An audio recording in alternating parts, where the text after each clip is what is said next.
youtube.com, featuring Groban Hoodie Radio, featuring this first video in my 25 top albums of the decade. Just a list. This first one, we're going to do 5 per episode. I'm going to try to keep them super short, so just kind of quickly go through them and give brief descriptions of every album I show off, so you can know whether it might interest you to listen to it or not. And hopefully I do well on signing you on my top 25. Of course, this was super difficult to make. The only criteria I had for it is it had to be labeled an album and it had to be released from 2010 to 2019. So really difficult, as I said, but was able to narrow it down and actually give numbers. But I'm gonna forget some stuff too, so it's like kind of loose. I've already forgotten one of my favorite pop albums of the year and didn't include that, so I'm just gonna put that in somewhere and you'll see when that one pops up. But thought I'd start off, since the Christmas season. It's gonna be released during the Christmas season, with 2 quotes from some famous authors on the Christmas season. So first off, from J.R.R. Tolkien, from the letters of J.R.R. Tolkien. He says, "The incarnation of God is an indefinitely greater thing than anything I would dare to write." And then for the second quote, and these come out of a devotional I've been reading through the season, comes from C.S. Lewis' Miracles. And he says, "The central miracle asserted by Christians is the incarnation. They say that God became man. Every other miracle prepares for this, or exhibits this, or results from this." Hopefully those can bless you this season. But now let's get into my video here with the the first 10 of my 25 albums of the decade. So coming in at number 25, this one specifically was difficult because it could have either gone to a Lion K album or a Switchfoot album. Not that they're interchangeable bands, but they're typically grouped together because people who like one typically like the other, and they even went on tour together and they're good friends and stuff. So I decided to go through Lion K, my signed copy of Air for Free by Lion K. It's a return to form sort of for them. It's their album, Collapsible Lung, was too pop for a lot of people. I thought it had some great songs on there. In fact, one of my favorite Lion K songs is the starting track on there, but people do like the first track and the last track on that, and then the rest they kind of feel like eh. So this is kind of like the mixture of that pop sound and their old sound, and I think it works fantastically. Specifically, I really super enjoy the song Local Construction.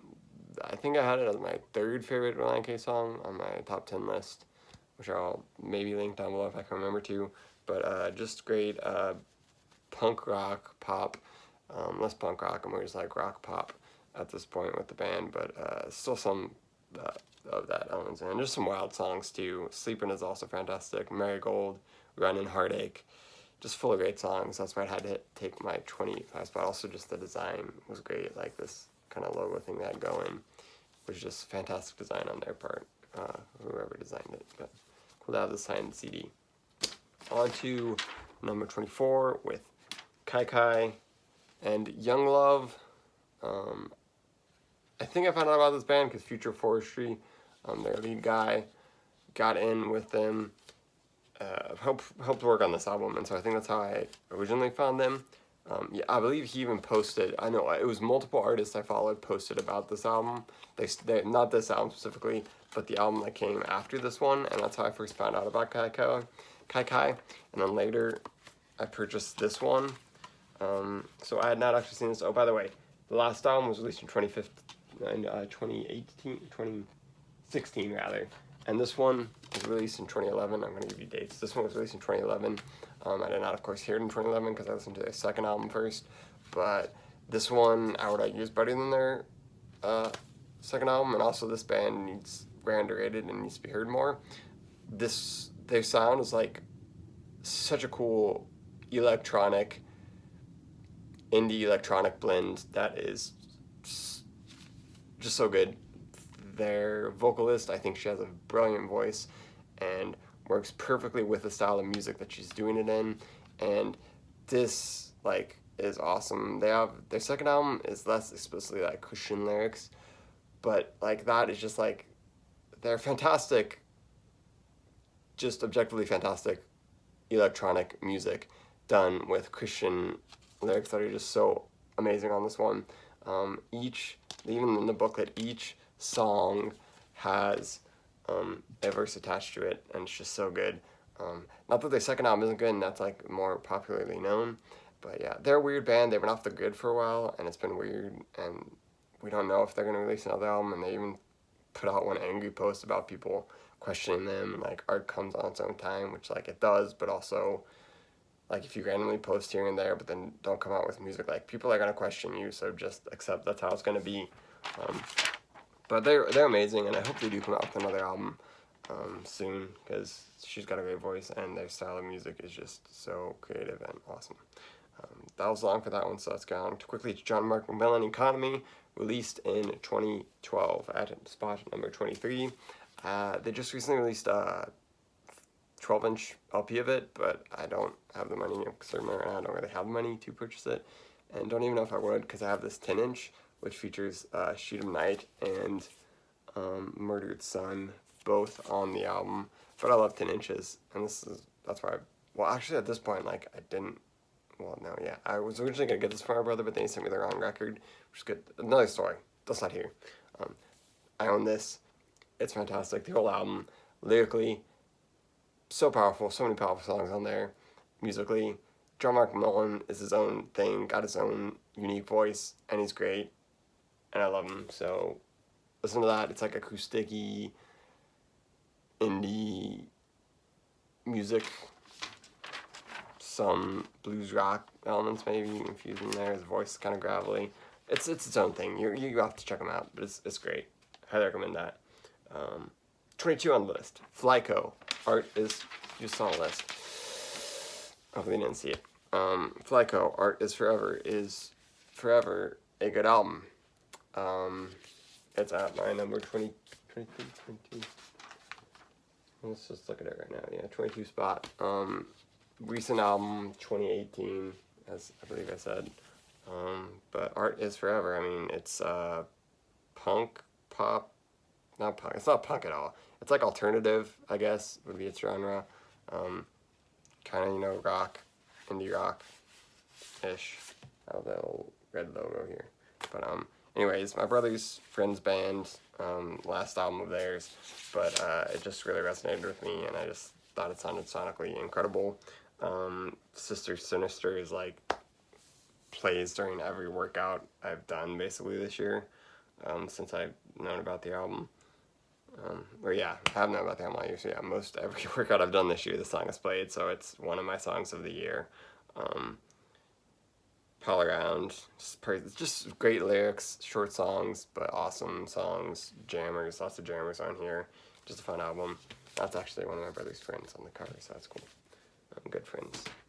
But that's a good album, so check that out. Support smaller musicians and just good music, like even if they do no longer exist as a band, they still exist as people, and they're still doing music stuff, I think, individually. Anyways, on to the next one, which is Elvay's Searchlights from 2017 at the 19th spot. Oh, post-production will have to edit that out. Next up is 21 Pilots Blurry Face from 2015 at spot number 21. I have a cassette of this album. Some people like 21 Pilots in like unhealthy levels of liking, and then some people hate them, unhealthy levels of hating them. I enjoy their music fine. Obviously I enjoyed enough for this album to be on my top 25 list and at spot number 21, because it just really resonated with me. I didn't hear about it in 2015, but I had a lot of people at my high school who really enjoyed their music, so kind of ended up that I eventually just decided, you know what, I'm just going to check them out, because so many people like them and keep posting about them. So I eventually did. The first song I listened to of theirs was Car Radio, and I wasn't a huge fan. And then the second song I listened to of theirs, and still not a huge fan of Car Radio, by the way. Still probably one of my lower level likings of a 21 Pilots song. But the second song I listened to of theirs was fairly local off of this album, and I was just like, whoa, that music video is incredible, and I really like that song. Maybe these guys do have something to them. Then the full album released, and I listened to that, and just enjoyed it, and listened to this album a lot back in the day. Not so much as I used to. Do I listen to 21 Pilots or this album? But it's still one that will always be with me and stick with me, and like it was a part of my life, and I really do like it. Very local, of course. I love Hometown's cool. Goner is my favorite 21 Pilots song. I think it's just so powerful. The lyrics to that and the way he just the cries in that, it's fantastic. Stressed Out, radio insane hit, but it's also just subjectively like a pretty good song. So yeah, 21 Pilots. You know what they are. They're like their own rap, reggae, pop, hip hop thing. Yeah. That's them. On to number 20, Josh Garrell's Love War, and The Scene Between, which I do not own on any formats. My brother does on the CD. I do on the MP3s. But yeah, what a powerful album at number 20 from 2011. Won like album of the year for, I think, Christianity Today. Maybe I put it as album of the year. But yeah, it's just got some really powerful songs on there. Really unique folk guy, indie folk kind of. But yeah, making some just great lyrics and great, beautiful music. Within a genre that I can love a lot, and this is one of the artists within it that I love a lot in the folk genre. Farther Along is just like one of the most impactful songs out there, just because I've seen it impact so many people around me. So it's a good song, so check it out. He also has a DVD that went with it that I purchased, and that was super amazing. So also might want to check that one out. But like about him, it's a whole story. But I don't need to get into that here. But it's awesome. The whole album's great, and he has a great B-side too that I really like. But I can only show one. I don't know if I said this before. I can only show one album per artist. So that's Josh Garrell's and his best album on this list, 2011. Next at 19 is Alves with Anti-Searchlights, released in 2017, which this album came out of nowhere for me. I think I somehow found it on Spotify. I think, there's a time when I had the Symbol app and tons of people were posting this, and I thought this album cover is amazing. But for some reason I had a sour taste about Polyvinyl Records Co. So I was like, it's probably stupid and I won't like it. And I was like, the album cover is amazing, but it's also probably just stupid music, just because I'm dumb like that. And it turns out good covers typically do have good music, and this certainly had incredible music. This was on repeat so much in 2017. I, of course, got the yellow vinyl version, and yellow is my favorite color, so just adds to my loving of the album. But such good indie rock right here. Her vocals, man, they are something else. They are, and I hate using this word, but they are a vibe. Just send me into a mindset that's just like, oh wow. So I don't know about it. It's great. Plimsoll Punks is a great song. Dreams Tonight is a great song. Saved by a Waif is a great song. Just some jammers on here, and also just some fun indie rock, and some like deep indie rock. Like, gosh, Forget About Life is sad. Not My Baby is sad, but also like just good kinds of sad. Check this one out if you haven't yet. If you like this album cover a lot, like I do, then go check it out if you haven't heard it yet, because it is definitely worth your time. Repeated listens are gonna go on for a while for me on that one. Then this one was hard to choose between this one and Alves as to which one would be 19 and 18, but I decided the Family Crest was a little better, and that may possibly be because I saw them in concert and it was absolutely incredible. But we have the 2013 release Beneath the Brine from the Family Crest at my 18th spot. They are a chamber pop band that are just so good. I discovered them, I believe, through NPR Tiny Desk, and then I listened to them more and more, and now they are one of my favorite bands. And I saw them in concert at a small venue, and it was so good. But yeah, Beneath the Brine is just such a good song, and then William Sturgeon to Howl is like one of the most jammin', modern swingy songs out there. Love Don't Go is also a good one. She Knows My Name, As We Move Forward. Make Me a Boat. So many good songs on here. So if you like chamber pop, like cannot recommend this smaller band to you enough. They had a Kickstarter that I wanted to support, but again, don't have the funds at the moment. But yeah, they're coming out with the War. They got funded though, which is good. So they're coming out with like the War Act 2, and I'm super stoked for that to come out. But yeah, just a great band doing some great stuff, interesting stuff in the chamber pop field. So check them out. It's going longer than I'd like. So Leon Bridges, Coming Home, 2015 at my number 17 spot. You may be saying, why isn't this higher? Or you may not even have heard of Leon Bridges. It's just where I have it. It's an album that's like more impactful to me, as like my whole family loves it, and it was like huge when my brother, he came to my brother's small college, and that's like was super cool back right before he got like super big. But this is not the actual album. This is the Louisiana Sun sessions from the Coming Home sessions. The album's Coming Home. So I have this 10-inch. I do not have the actual album, though my brother, I believe, at least has a CD.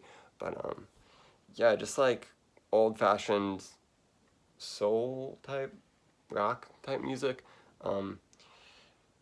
And just the whole aesthetic for this like was super amazing, and I loved it a lot. And I'm sad about his new album because I don't super like that genre, and it's not as unique as this was. This was super unique, and he had a thing going, and I loved it. But yeah, just the old style of music here is just done so well, because it's like both modern but also very, very much classic. And it's just fantastic on Coming Home. So if you haven't heard the album, like, get listening to it ASAP.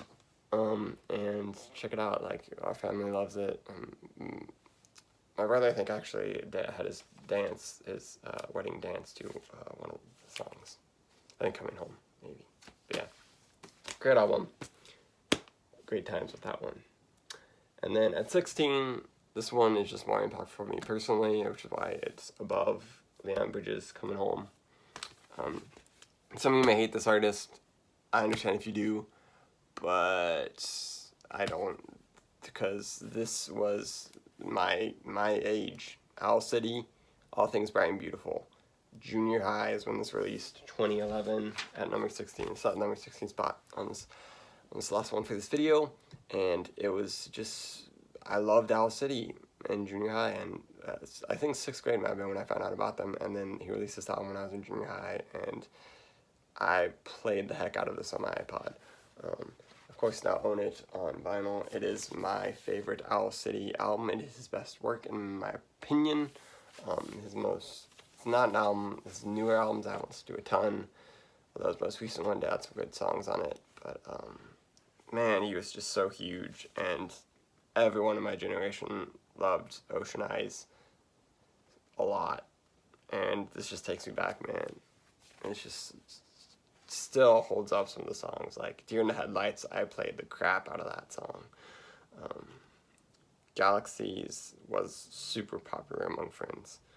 Alligator Sky I loved, which is a weird song. The Yacht Club and the Plant Life. Yacht Club and Plant Life were other ones I just really dug back then. But all of the songs I've come to just like enjoy so much.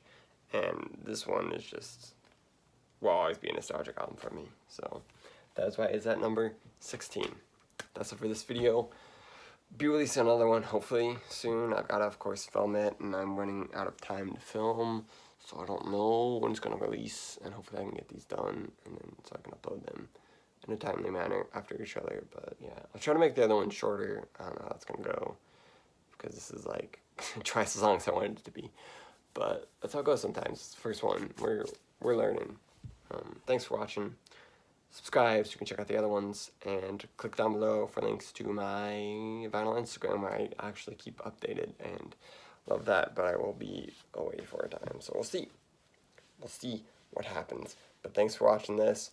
Hopefully you check out some of the music and enjoy it. I'll see you when I see you. Groban, have a great rest of your day.